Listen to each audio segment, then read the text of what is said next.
Hi, I'm Zeno Croman for Surfcaster Journal magazine, and today we're going to talk about how to tune a metal lip swimmer.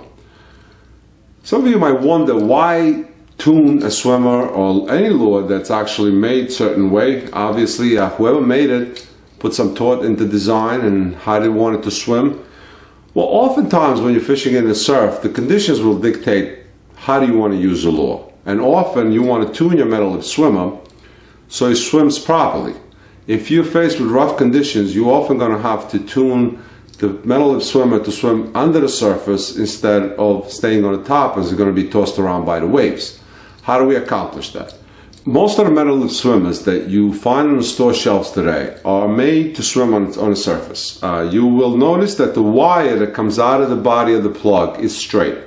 This is the only place where you should make your modification. You should not be touching the lip of the lure, unless in extreme circumstances. Bend the eye of the metal lip up if you want your lure to go under the surface, or you want to bend your wire down if you want the lure to swim on the surface.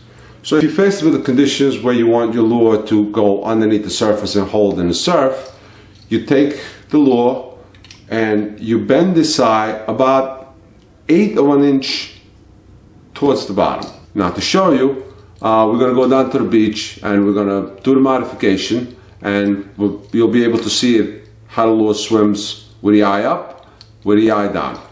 Here's a shot of the lure with the eye bent down. It's running up on the surface.